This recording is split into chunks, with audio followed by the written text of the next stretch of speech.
Hello everyone, Alistair Gold here. Yes, another utterly dreadful derby for Tottenham Hotspur. It just seems to have been something this season, other than pretty much Palace at home and West Ham in the Cup. Spurs have just been utterly awful in derbies. And this was another one. No real aggression, no desire. Very passive performance in the first half when it kind of really was important to get off to a good start. Reminded me a lot, fun enough, of the pre-season match in the Mine series, which is weird, comparing a pre-season game to a competitive semi-final of a cup. But it was exactly what it felt like. First half in early August at Stamford Bridge, Spurs were just passed off the pitch. It was like a training exercise. And here we are, all these months on, and nothing had really changed in that respect. But what I will say is sometimes you need matches like that to...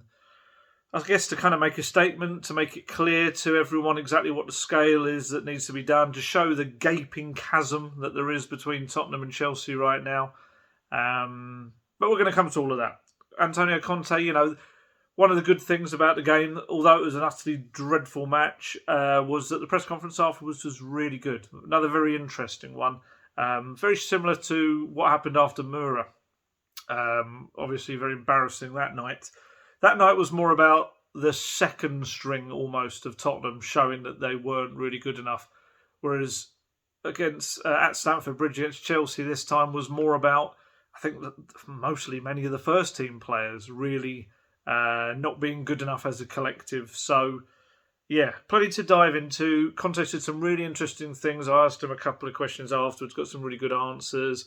We're going to talk transfers, a few little updates on that as well. Loads to talk about, but we'll start on the match because I know what you're saying, because I'm thinking the same. Like, do we have to? I know, but it's important to kind of delve into these things and actually talk about certain aspects of it, what can change, what is just maybe a one-off, and things like that. So, unfortunately, we're going to have to talk about Japhet Tanganga. Which is a shame. It's one of those nights which, you either forget or maybe even better, you kind of learn from and you move on. Because Japhet's done pretty well in recent performances. Conte raved about him against... Was it Palace? I think it was Palace. But unfortunately, Stamford Bridge just had one of those nights where he just looked really nervy from the start, which isn't like Japhet, to be fair. Actually, I'd say when you put him in the big games, he's actually, on the whole, sets the tone for Tottenham. I said this about Man City in the first game of the season. I remember Liverpool in his Premier League debut under Mourinho. But just for whatever reason it was, just didn't work for him at Stamford Bridge. He had a bit of a mare, a lot of a mare, a complete mare. Obviously, within 5 minutes, there was that underhit pass to Emerson Royale, which we just could all see coming. It was just like, you could see the way they were passing it across, and it was a bit like, oh no, don't play that, but you've played that ball. And it was just so easily cut out by, I think it was Alonso, wasn't it? And then he knocked it back to Havertz. And then Tanganga trying to deal with Havertz was all over the place. His legs were he was like Bambi on ice. It wasn't great. And then obviously Havertz slams the ball. And there wasn't really much Davinson Sanchez could do about it. It just kind of canned in off him, didn't it? I haven't actually seen it back yet, but one of my fellow journalists at the game said that apparently Havertz and Lloris had a massive smashing together as he the ball went into the net. I don't know whether that's when, because Havertz I think broke his finger, didn't he? Whether that's when that happened. I haven't actually seen it back yet. One of those where I kind of just saw it in the moment at Stamford Bridge. So yeah, that was a bad moment from Tanganga, and then the second goal was just bizarre. It's just so Tottenham, one of those Tottenham moments where Tottenham had about 5-6 defenders all back trying to defend a free kick. No Chelsea bodies around them whatsoever, and they somehow contrived to let the ball go in their own net. Tanganga heading it straight against Davies on the shoulder, cannons back into the goal, into the corner as well, nowhere near Lloris. It's one of those where you can kind of hold your hands up and say, oh, that's just bad luck. Or you can look at it and say, why is that happening under no pressure whatsoever? It's just kind of poor defending. Even the free kick itself was probably even more unfortunate in that Sanchez did a really good tackle. I think it was on Lukaku. Won the ball, but the ball cannoned back off Højbjerg and went straight back to Lukaku, and then Sanchez fouled him. And it was just like, But, look, let's not write this off as two unlucky moments or two Spurs daft moments handed Chelsea the tie, because Chelsea were all over Tottenham. They were creating. There were more opportunities, really, where they funny enough, it was a little bit like maybe Tottenham in some of their recent performances, in that I'd say Chelsea could have created more. They created plenty, but they could have tested Lloris more. Probably Lloris's main save he had to make was, I think, denying Werner in the second half. He tried to lob him. But actually, just in terms of working the ball around the box, Chelsea had it so much more. And I'd even say Chelsea don't look the finished article at the moment. They don't look on full form, but yet were far, far stronger than Tottenham on the night. Far, far stronger. The defence was a mess for Tottenham. They had to make some changes. Obviously, Eric Dyer wasn't in the squad last night. Conte was slightly hamstrung in the fact that ordinarily, and he stated this himself, Joe Rodon would come in as almost like the understudy to Eric Dyer and play in that central role, which is quite a specific role, because you're not only got to be a defender, but you've also got to be able to bring the ball out confidently and also ping passes around the pitch, a bit like a deep-lying playmaker, a quarterback, if you will. But he couldn't really call on Joe Rodon last night. I understand Joe Rodon's got a little bit of a rib problem at the moment, pain in his ribs, which meant he wouldn't have been right to start him. He was on the bench if needed in exceptional circumstances, but it wouldn't have been right to start him. I think he'll probably start against Morecambe. It should give him a few more days to recover. But yeah, he just wasn't quite in the position to be able to start. So that meant this kind of reshuffle where we saw Davinson Sanchez going to the centre, Japhet Tanganga on the right, and obviously Ben Davies on the left. And that central role just does not suit Davinson Sanchez whatsoever. It's He's just how do I put this? This doesn't meant to sound demeaning or patronising in any way, but Davinson Sanchez, he's a defender. That's what he does. He doesn't really have those added layers on top of his game. He's not the guy that's going to bring the ball out of defence. He's not a ball playing defender. He's not going to ping 45-yard diagonal balls to the wing backs. It's just not what he does. So kind of crowbarring him to that position, I understand I had to do it. Just didn't work.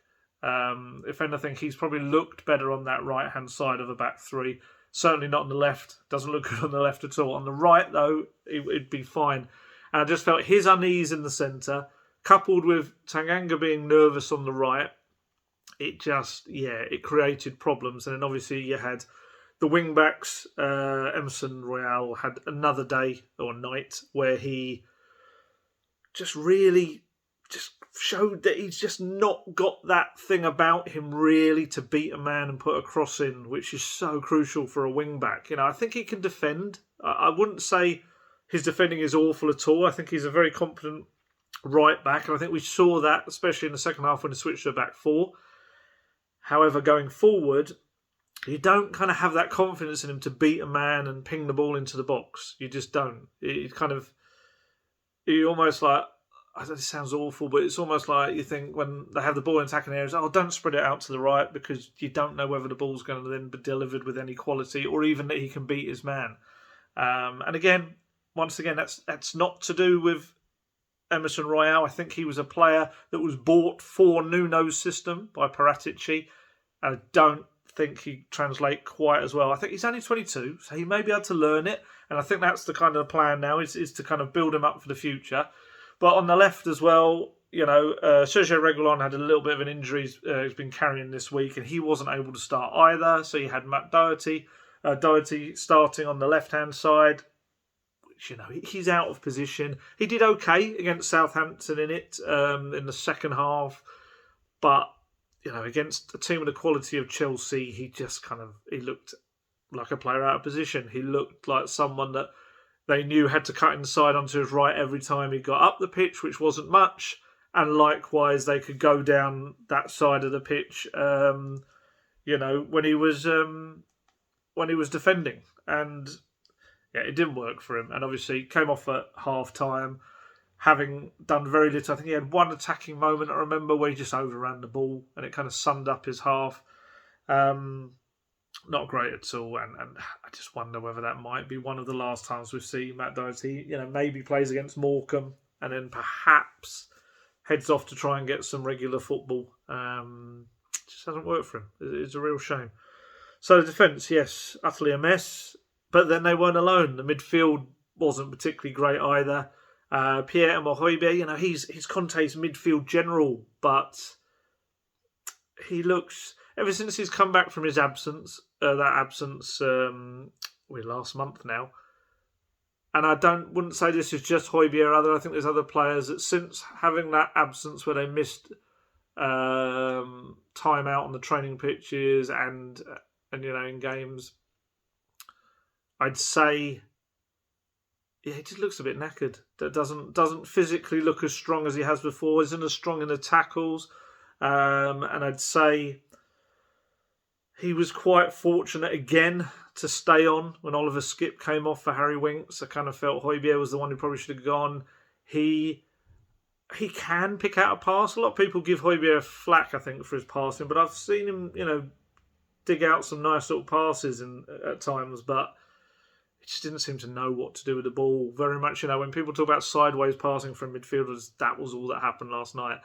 And I feel that Højbjerg, he is a guy that can inspire a team, and he can lead them, and he says all the right things, but you need him on those big nights. And this was a big night, a semi-final, and he just wasn't really, he was just knackered. He looked knackered, and that was slightly disappointing, really, that Conte didn't address that. And almost he stayed on, almost maybe trying to keep his leadership on the pitch rather than actually a player that was contributing too much. But yeah, as I say, he wasn't alone. The front three, Son, Lucas and Kane, pretty much non-existent in terms of attacking quality. I think Spurs' first shot on target from open play came in the 88th minute, I think, and it was Lo Celso's shot. I mean, it's kind of pathetic. It is. Son, I'd say Son was probably the weakest of the three, really. I think physically he as well isn't looking quite as strong as he was before his absence as well. Maybe Lucas the same, although Lucas tried some things. He was running at people as he normally does, just without that quality. Kane maybe provided some of Spurs' better moments in possession, but again, when he comes deep like that, then you have nobody in the box. It kind of works both ways. It was just a dreadful night. It was an absolutely dreadful night. But like I say, sometimes you've got to suffer and have those kind of disappointing nights for maybe people's eyes to be opened up. Maybe those within the club, I don't know. Maybe some fans. Just to kind of show of the level and how Tottenham have dropped. Positives. What positives from the match were there? So Brian Hill came on, had a little bright cameo. He had one nice little run to the touchline, although I've seen clips of that on the internet. It's a lovely driving move, and it's exactly what Tottenham needed. However, I would say, if my memory serves me right, unless I'm wrong, I think it came while Azpilicueta was essentially clutching his hamstring, pretty much unable to move. I think it was in that moment. It might not have been, and I apologise if it wasn't. I don't think it was him that he was running at, but I think it was someone having to come across and try and deal with him, slightly out of position. But again, that's not to take away from the fact that at least he was going for it. He was driving. It was a good run to the touchline. Obviously, set up Lo Celso for that chance as well. I thought Tanguy Ndombele, he did okay. He added more thrust to Tottenham's game. The formation changed from a 3-4-3 to a 4-2-3-1. Helped Tottenham at least get up the pitch a bit. He had a couple of little moments. He had a curling shot over the bar. He tried to bundle home that effort that from Lo Celso that was saved and parried out by Kepa. He did okay. I'm not going to go as far to say it was like a match-turning performance. It wasn't. And I don't think it would have utterly convinced Conte that he's the man. but Tottenham were slightly better. But then you've also got to caveat that with the fact that were Chelsea just stepping down the gears a bit because they were already 2-0 up. It's difficult. Like I say, it was so familiar, so similar to that Mind series pre-season, in that the first half was just, possession stats were ridiculous. Spurs, I think, sort of 30-something% of possession. And then, you're looking at a second half where the home team just, in the pre-season friendly, they made loads of changes. Last night at Stamford Bridge, it was more, I think they just took their foot off the gas a little bit because they kind of thought, there's more time to go in this. We don't have to knacker ourselves out tonight when we're 2-0 up. Just kind of consolidate and try and get another goal if the opportunity arises. It was. I'm trying to think of the players that maybe can escape criticism on the night. I don't think Ben Davies was particularly bad. I don't think he did anything particularly wrong. Very unfortunate with the own goal. I thought Lloris couldn't really do much about the 2 goals. Kind of did everything else he had to do. Oliver Skipp did okay. He was one of those few players showing that they felt they were in a derby. He's putting himself about. And like I say, unfortunate to come off. David Sanchez was an interesting one. He did have a couple of iffy moments. I still don't think the first goal, there was too much he could do. It just kind of was rammed against him as he was running in. He did lose Lukaku for one moment. And of course, like I said, he gave away that free kick eventually after having made a really good tackle initially. But what I would say with Sanchez, I actually felt on the whole on the night, he kind of did quite well. And I thought he dealt with Lukaku. Lukaku really didn't have too much of a sniff other than that header. And I think a lot of that was down to Sanchez. Like I say, he didn't offer the other elements of that central role that you need in the back three. But I did feel that in terms of his defending, I don't think he was that bad. Just a mess of a defence to be in right now. In that moment. So yeah, let's talk about the aftermath. Now we're done with the match. Let's talk about the aftermath itself. Conte took a long time to come out. I should also say on Conte, he was very subdued by the side of the pitch. The press area at Stamford Bridge, if you haven't seen it, it sits right behind the away team's dugout. So we got a really good view of everything that was going on there. Literally about 20 feet maybe from Conte, maybe slightly more. He was very subdued. We're used to seeing this kind of madcap Conte on the sidelines, throwing himself around, kicking every ball, screaming, shouting, everything. He was very subdued. The odd little thing he'd shout at the team, the odd thing he'd protest against. But mostly you just kind of saw him, he kept turning around to his staff and kind of putting his hands out as if saying, what can I do? What can I do about it? A classic kind of Italian shrug, like, hey! It sounded more like something from The Sopranos. Whee! I don't know what that sounded nothing like The Sopranos. But throwing myself off thinking about Sopranos. But he just kept turning around doing his shrugs, saying something very disappointed in Italian most of the time. I do wonder whether Ryan Mason's learning Italian or not. There's a fair few clash of Italian and English kind of dialogue going on there on that bench.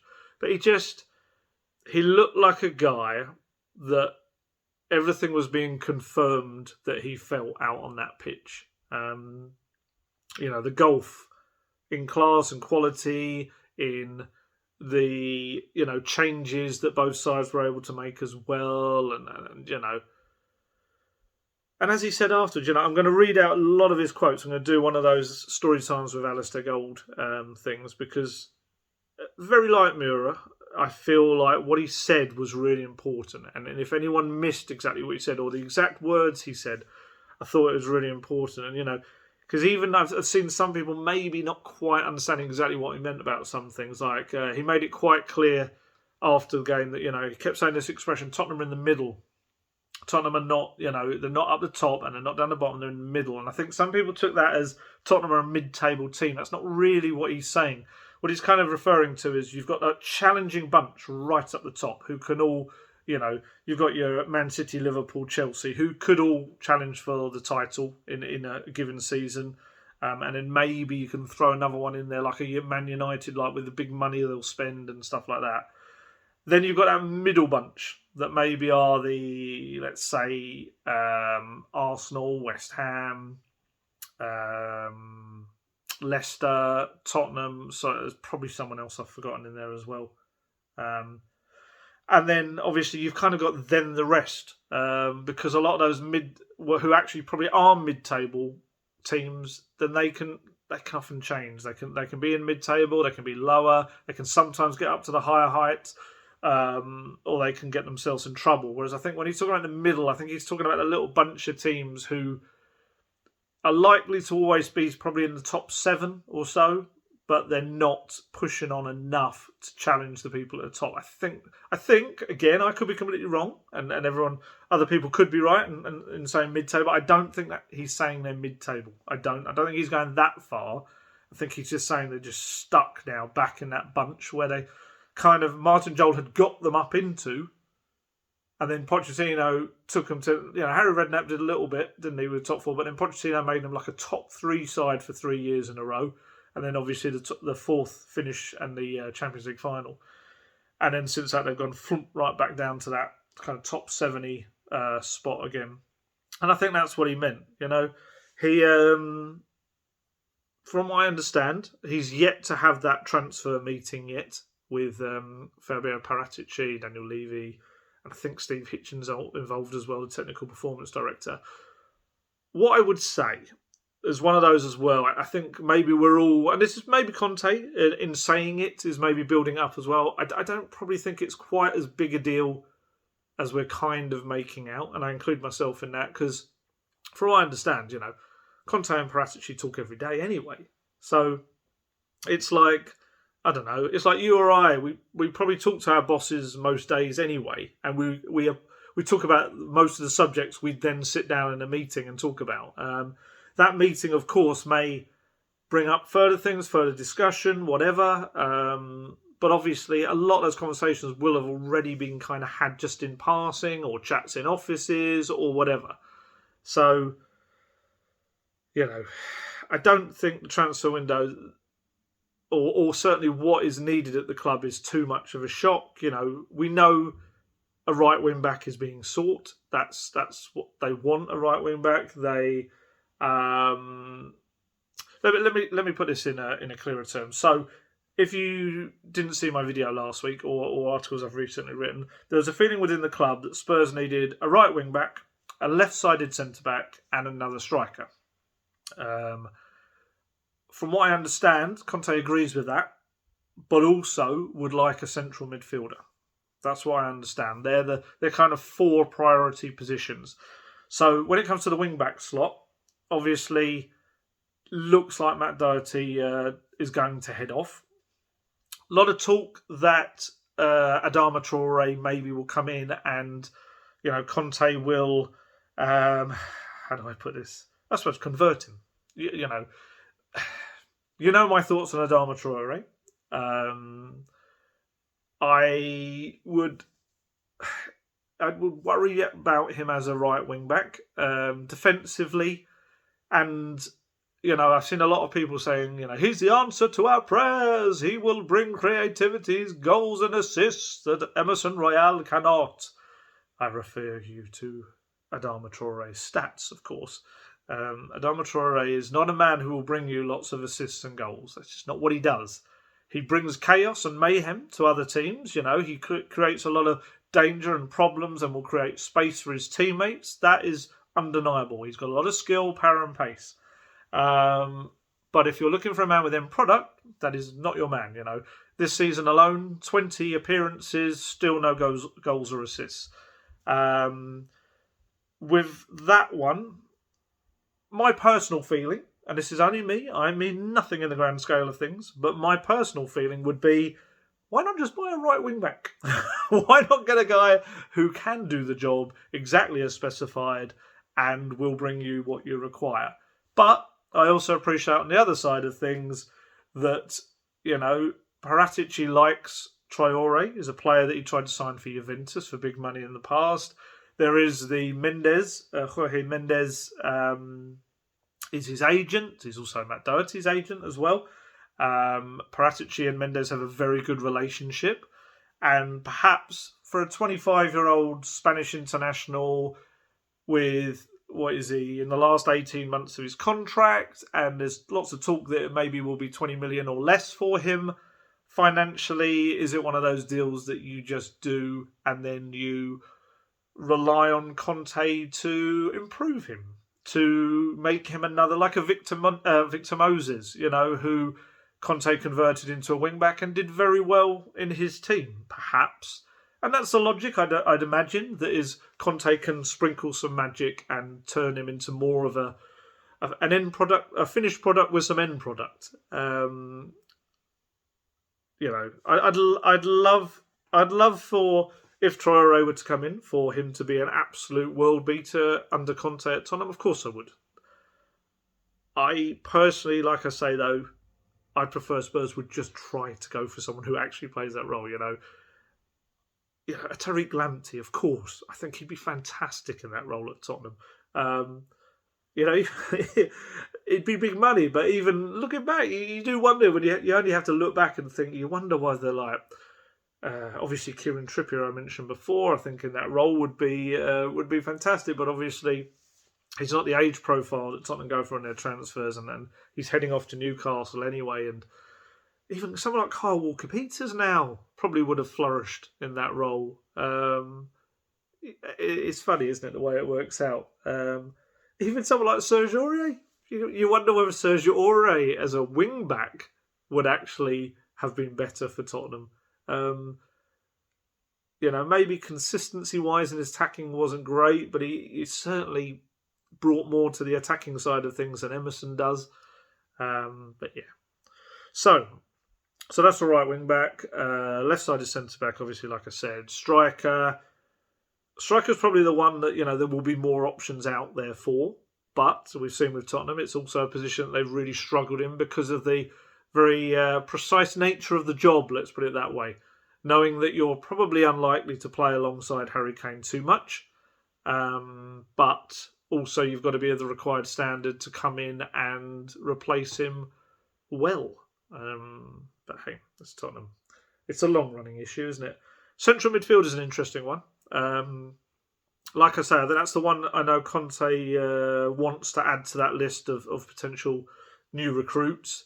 Obviously, like I say, Højbjerg's been struggling a little bit. Skip's doing well, obviously still young and improving. Harry Winks, it's probably the first time yesterday that I didn't feel he'd come on and made an impact. Tongi Ndombele just doesn't seem to be Conte's cup of tea. Dele Alli, likewise. So I just wonder whether the thinking is to move Dele and probably Tongi on, and then with that money, or whatever you get, whether they're loans, I don't know. You try to bring someone else into that midfield engine room area, maybe someone with the ability to not only put in the tackles but also be able to play the ball forward and quickly. Because this is the thing, the Conte system relies not only on those wing backs, they're crucial, but also on one of the midfielders being able to very quickly recycle the ball and get it forward to the attacking players.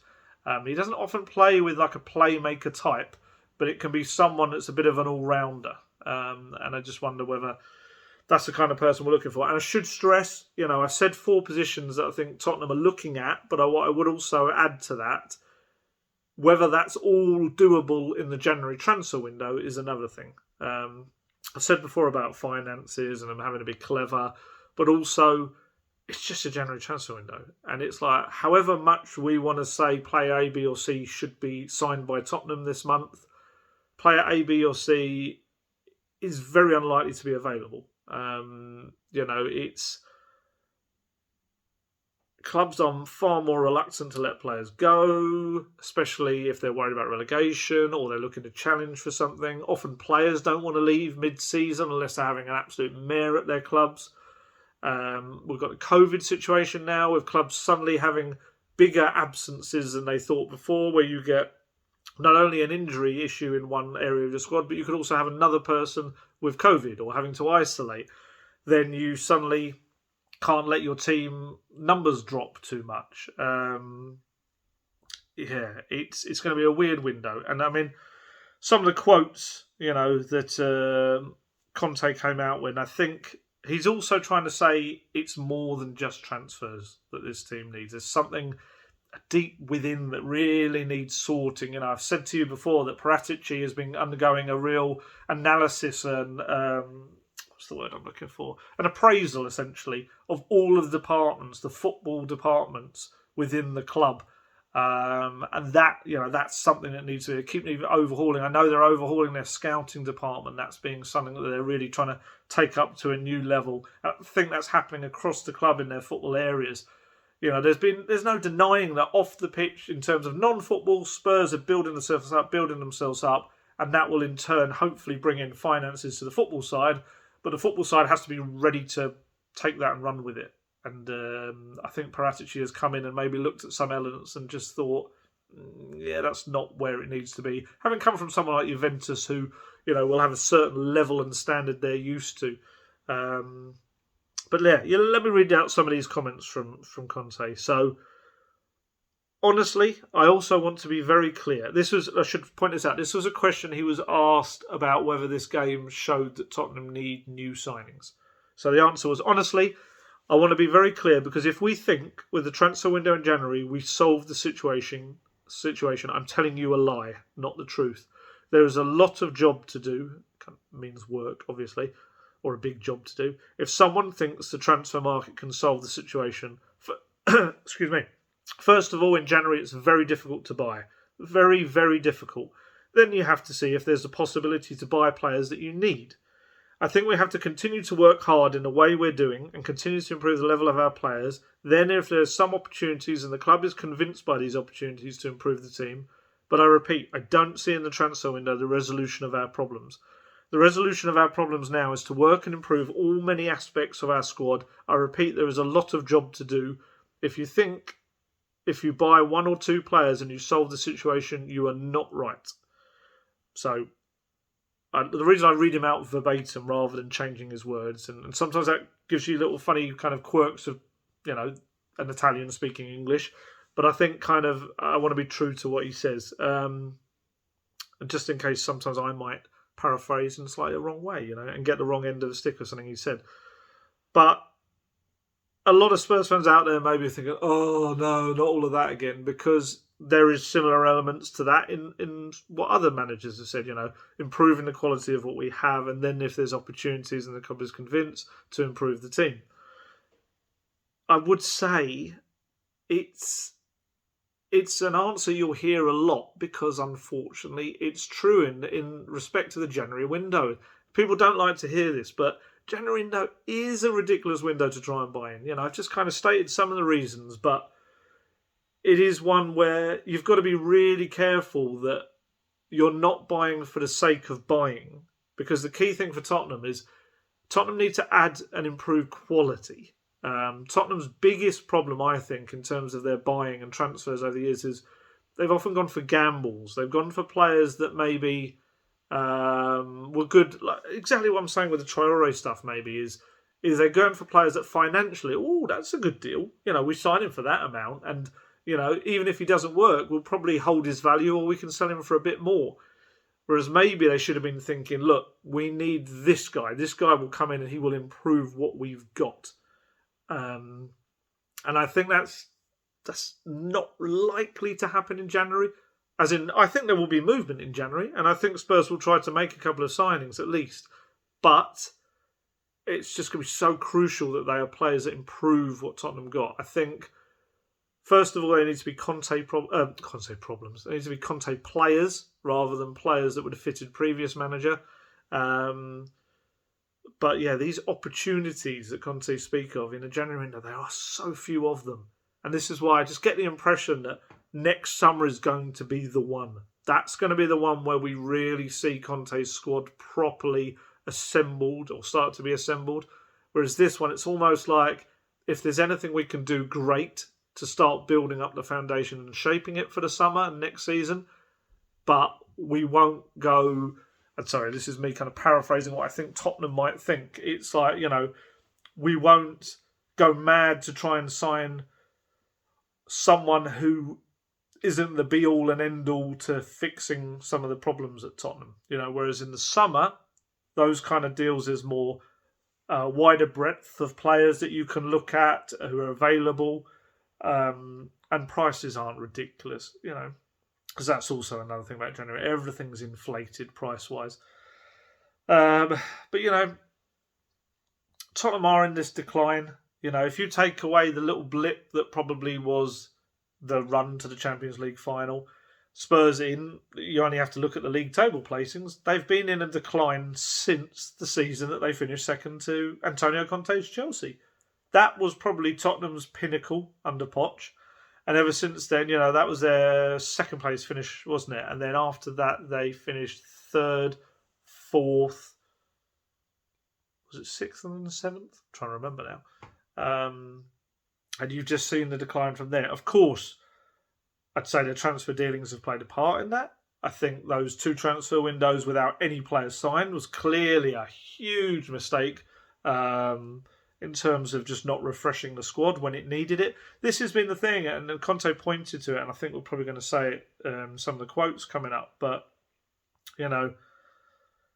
other teams, not all of them, but other teams have done that thing of not resting on their laurels and refreshing and recycling the team at the right moments. Whereas with Tottenham, everything just got, we've said it a million times, so I'm sorry if I'm repeating myself, but everything got left to get stale.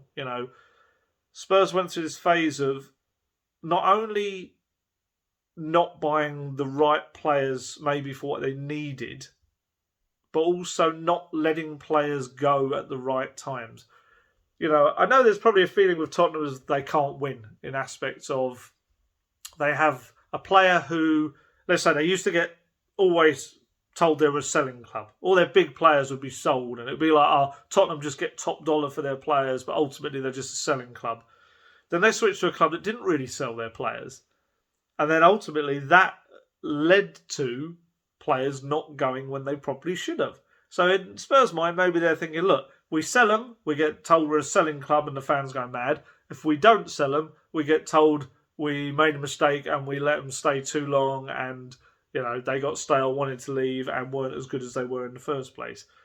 Whereas I think football doesn't really work like that. Football does require movement. It does require once in a while a top player moving on to, replenish the rest of the squad. And, I think the one I'll always point to is Coutinho at Liverpool. That was a huge deal. That was a massive player for Liverpool moving on. But ultimately out of it, they created probably a better squad.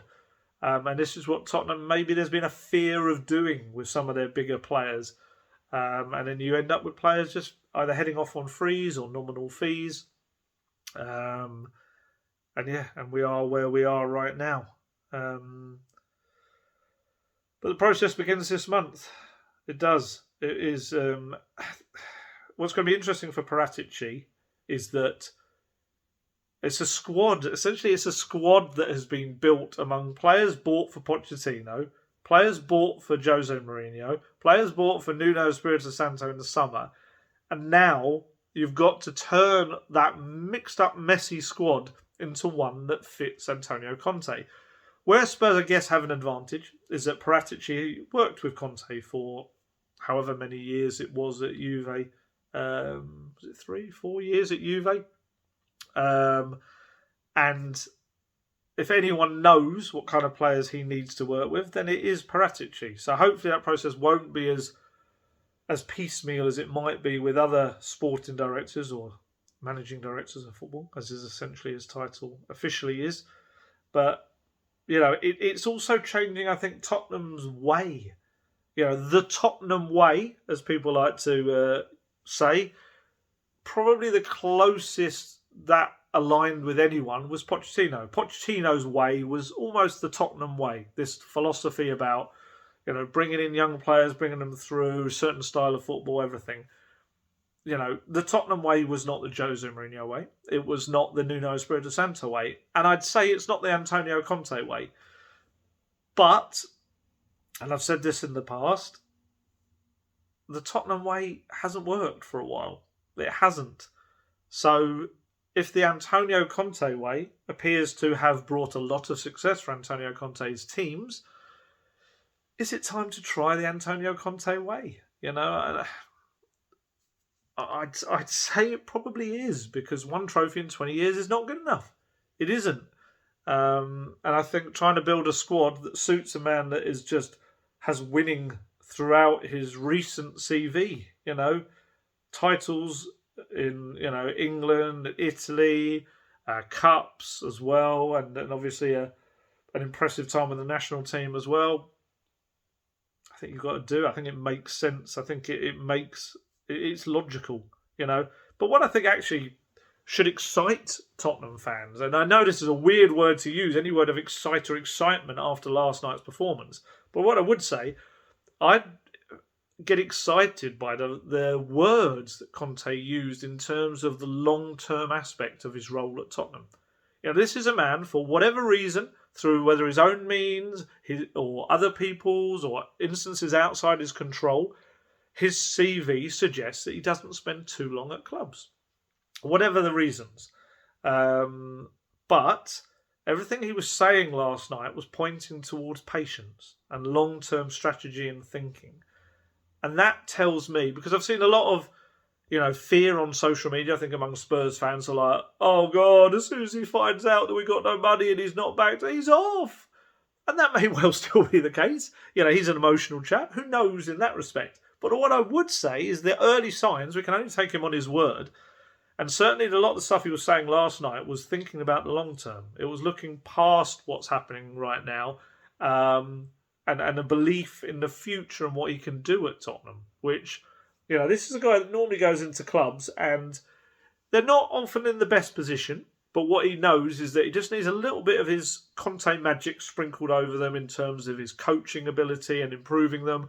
Also a bit of money spent, but ultimately it won't take him long to turn them into winners. The fact that he's come to Tottenham and realised that it's not going to be that quick here, I think that's a good thing. I think that means he's grounded in realism. And yeah, I don't think that's a bad thing at all. I know some Spurs fans have worried about his contract because his contract he signed initially is up to the summer of 2023. But what I think a lot of people forget from the moment that was signed, that the club also have an option to extend that. So that's more than enough time for him to start building the Tottenham that he wants. So don't worry, this isn't a guy that his contract states that he's gone, he's gone in 6 months, a year, whatever. Whether he chooses to is another thing. But what I would say, again, it doesn't feel that way right now from what he's saying. Who knows what the coming months bring. But right now, I would take his words with a little bit of, okay, all right, that's pretty cool. Because I want to find them here, because here we are. Right. So I asked him after the game about the gap, and what he's got to do to kind of help close the gap between Tottenham and those teams that can challenge now. And he said, I said this type of game can show us the gap there is between us and a top club like Chelsea. We struggled a lot this evening against Chelsea. They showed to be stronger, much stronger than us. For sure, you have to be disappointed on one hand, but on the other hand, you have to understand that there is an important difference. I know this. Also, after this game, and this game confirmed what I thought about the difference between the teams, but we need to have patience. We need to have patience because there is a lot of job to do in many aspects.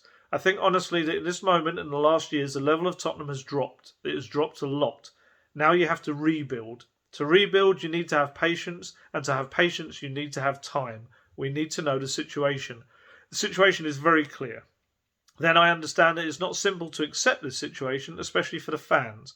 We're working a lot to try to fight also in the league and stay, I think he means up there, like around the top four. But at the moment, we're in the middle. Our situation is this. We're in the middle, not up and not down. We're in the middle.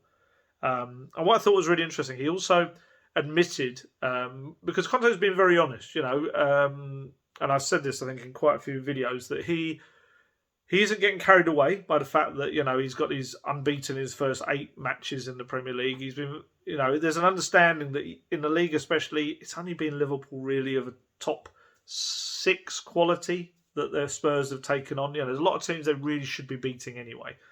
And I think it's quite interesting. Last night he came out with, which I'm about to read, essentially saying Spurs have struggled in every single game, which at points we have seen that. So, I mean, what he said was, where are we? When I speak about the improvement of the team and the squad, I include all these aspects. Also, when we try to improve the personality, try to make less mistakes during the game, don't lose stupid balls, I think this is part of a process. And I repeat, I want to be very clear. In these games that we played since I was in charge, if you analyse the games, we struggled. Every game we struggled. We have to know this. We have to be realistic. We have to know that this season to get 3 points for us will be difficult. But we have to be ready to do this with all our strengths, and our fans have to continue to be behind us in what we're ready to do. They're fantastic, the fans, but I want to tell the truth and be clear with our fans. Now we're in the middle and we need time. This is a situation we need to continue to work hard for 24 hours a day, but we need to know there is a lot of job to do to rebuild the situation in a competitive way. There is not only a problem of mentality here. If you want to stay at this level, look at Chelsea. Last season they won the Champions League, and this season they invest much money to improve the team. I think this is enough to understand the difference at this moment between us and them, but I repeat, we need so much time. Believe me, we need so much time before we repeat the situation. You can repeat the situation in only 6 months or 1 year. I think I have a bit of experience to tell you and also to speak. We need to stay united and try to rebuild an important situation for Tottenham. Now we're in the middle. This is the truth. We're in the middle. I think Antonio's trying to tell us they're in the middle. But I like that. I liked a lot of what he said. It was exactly like I said after the Moura one, a fascinating press conference. In Moura, as I said earlier, that was more about the overall level of the squad and the second string not being good enough. This was more about, even at the top, in that first team, it's not quite right for Tottenham. It's not there. And, again, he uses the word rebuild. This painful rebuild Poch once asked for, it feels like we're going to have to try again. Some people will be saying, what, try again? But I think they have. I think if you look at the numbers of players that have come in the door, I think they've been trying to rebuild, but they've just made such a mess of it. And they've made a mess of, obviously, the managerial appointments as well. So that rebuild has been for different managers. But now you're going to have to rebuild for Antonio Conte. It's... The process will begin this month. He's already made it clear that he will let the club know exactly which players he can, in his words, count on. And any who aren't players he can count on, they'll be offered up and offers will be entertained for them. And then, Paratici will look to try and fill some of those gaps that I spoke of. The left side centre-back, the right wing-back, the Conte's central midfielder that he wants, and a striker. So they will look to try to start doing that. Conte's not expecting miracles in January, and it's only worth moving for the players that will actually improve his squad. We all get very excited about names. We're excited about unknown players that we've never seen in action, or we've seen a YouTube highlights compilation. But it's important that whoever comes in is actually someone that improves the squad. It is someone that, it ticks every box that Conte needs. It really is. So I also appreciate it's not worth just going, just get player A because, they're Carlos Kikabolio, and it's an exciting sounding player. It's got to be someone that actually is going to make a difference for Tottenham. Because, you look at in recent years, pre-Paratici, and I'd even say post-Paratici in the summer, how many of the players Tottenham have signed have gone on to be sustained successes? I think jury's still probably out on a fair few of them. Some of them it looks like it's not going to work for. I'd say out of the summer bunch that Paratici bought for Nuno, probably Romero's the one that you can see is top draw quality, and even he's been injured for a fair chunk. Brian Hill, we've seen little moments, but he's very young and, hasn't really played a consistent amount of games yet. Emerson Royale, like I said, very raw, maybe suits the Nuno kind of right back more than the Conte right wing back.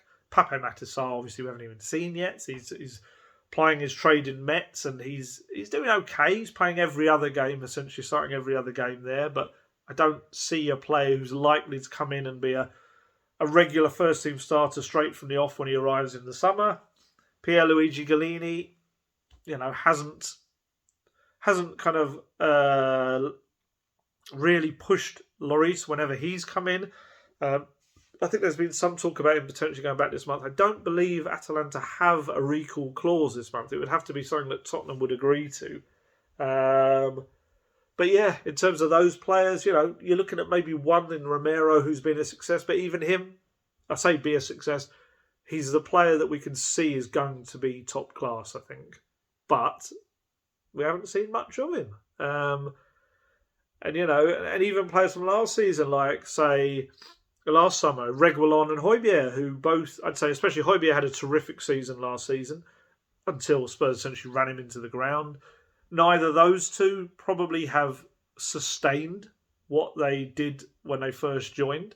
And this isn't to say that any of the players I've mentioned can then go on and be cannot go on and be top quality players for years to come at Spurs, but makes you look at the transfers. It just shows you that even the players that we're most excited about weren't exactly top draw recruits that came in and bang instantly have been heroes for Tottenham and will be consistently. They need work. And this is Tottenham's transfer thing, isn't it? It's always players that are not the finished product, and they need that little bit more. And that is the difference. When Conte talks about the difference with the top teams, that's going to be Tottenham's thing. They don't buy finished products. They like to develop. And that brings hits and misses, and it probably brings more misses than it does hits, to be honest. But yeah, I think the fact that Conte's calling for patience was important. I think the fact that, he's calling for time is important. I think we all have to hope that Conte also shows that patience. And if he does, I think it's quite exciting. I think Tottenham are improving. I know it doesn't feel that way after last night, but I think after kind of some of that, I think you can see a slight trajectory change in where he's taking them. I do. And I think his coaching methods are, right up there with the very, very best in the world. And I think that's clear in what some of the players are doing and how he's improved some of them. But he needs help. I feel I say this at the end of every video, but he does. Of course he needs help. So yeah, let's see what this window brings, and then let's hope that Conte shows as much patience in the, and I hate to use the word, project at Tottenham as Tottenham and hopefully the fans will with him. I'd hope the fans will show him patience because a lot of them have been calling for him for a long time, and I think he is one of the best in the world. And if he can't do it, then what hope is there? Really, I think that's probably the best way to say it. So a little bit of housekeeping in terms of some of the things that were announced just before I was about to do this video. So the Leicester match has been rescheduled now for January 19th, which comes slap bang between the Arsenal and Chelsea league matches. Hell of a month for Tottenham. So I think you've got Chelsea and Arsenal at home in the Carabao Cup and Premier League. Then you've got away matches at Leicester and Chelsea. So those 4 games coming after the Morecambe game was like bang, bang, bang. It's like going into fight after fight. It's going to be very interesting. Some people are saying, why haven't they put Burnley in there? From a personal point of view, and maybe I speak on behalf of a lot of the people making up the trip, I don't know if I'd want a January 19th midweek trip up to Burnley in the middle of the night and back. Temperatures dipping. It's bad enough driving up there in the snow. I wouldn't really want to do that journey in the middle of the night in dodgy conditions. So I'm not too. I don't mind it being Leicester, quite frankly. It's a much shorter drive. There was also the club statement on the homophobic chanting from Spurs fans at Stamford Bridge. I think we all know what chant that was. It's not a pleasant chant at all in any way. I appreciate some people may say, oh, but we've always chanted that. And I appreciate some people might also say, oh, but other clubs, we get chanted stuff at ours and all of this, but it doesn't make it right. Just because it's something that's always been done doesn't make it right. I don't like the chant. I don't at all. There's a few chants I don't like. And yes, I know it's not down to whether I like a chant or not, but I just feel like we're in 2022 now, and some of the stuff that gets chanted, it's just like, I get some people probably feel they're just doing it in some kind of banterish way. Banterish, what a horrible expression that was, what a word. But it's just got no real place in the world anymore, and it's just, yeah, I don't know. It just makes me feel very uncomfortable when I hear stuff like that, and I think you're going to find that Spurs and other Premier League clubs are just going to clamp down more and more and more on it, and I think it's going to get stamped out. And I'll be honest, I hope it does. I think in general, chants probably need to be a little bit more. There's some chants I love, but I think there needs to be a little bit more imagination in stuff and in what's sung. Um, there's a few players and the manager himself that could do with some decent chants and stuff. So yeah, I think it needs people far more intelligent than I, or with an eye for a verse, to come out with some good chants. But yeah, I saw that when I heard the chants last night, I was kind of like, oh, I feel this one's. I think we're going to get something come back on that one, and and it'll get to the point where the clubs will be fined. Spurs might even be fined for that sort of stuff. So maybe the same people calling for more transfer money to be made available.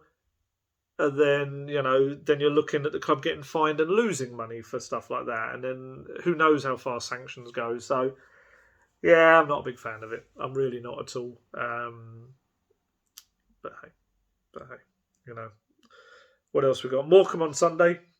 It's not going to be a game we're going to be able to learn a lot from. Whereas weirdly, a horrific, horrible defeat at Stamford Bridge, you could learn a lot more about the club as a whole than we will on Sunday against Morecambe. But what it does bring is a chance for certain players to get minutes.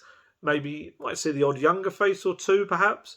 Like I say, I think Joe Rodon maybe will start if he's in a good enough physical shape to do so.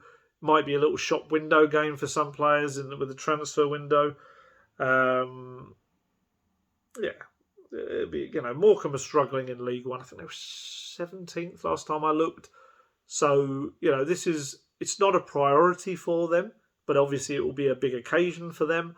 And it's up to Tottenham to do their job. We don't want a repeat of Mura and some of the other games where Tottenham should have really won and they absolutely weren't anywhere in a shape to do so. So, I'm still looking forward to it because I like seeing other players playing sometimes. I like to see some of the younger ones coming through and getting their little chance and see what they can do. So there you go. Morecambe down, and then that quartet, that quadruple whammy of Chelsea, Arsenal, Leicester, Chelsea.